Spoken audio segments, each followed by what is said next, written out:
Mietek Boduszynski is an assistant professor of politics at Pomona College. She joins me here from California with more.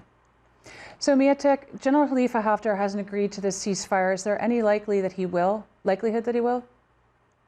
It's not clear, but what is clear is that without his buy-in, it doesn't mean very much, does it? No. And so could you tell me more details about that? Like, will it be honored? Will the Tripoli government be able to honor the agreement? There are a number of militias under its command. Right. So I think that their commitment to the agreement seems sincere. But if they're attacked by the other side, I think they'll defend Tripoli as they've been doing since April. Well, tell me more about that.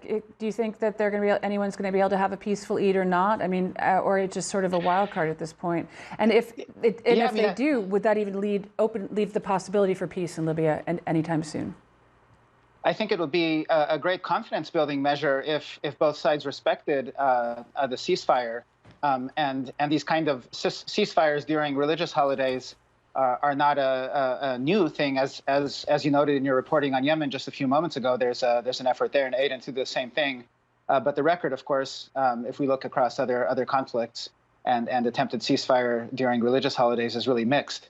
And certainly Haftar's forces have proven themselves to be quite indiscriminate and brutal in their tactics. Recently, we saw the airstrikes on the hospital in southern Tripoli, which are widely blamed on his forces, as well as the airstrikes in southern Libya in the town of Marzouk. And so, is there anything hopeful at this point? Or are we just seeing, continued factionalization, and fighting?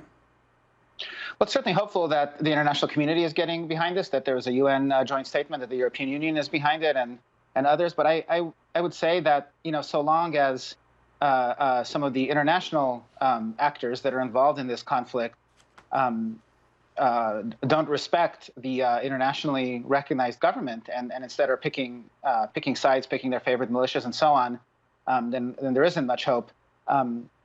I'd refer your viewers to the UN Special Envoy Ghassan Salame's last report, Special Envoy to Libya, his last report before the UN Security Council, in which he said, more than ever, Libyans are now fighting the wars of other countries who appear content to fight to the last Libyan and to see their country entirely destroyed.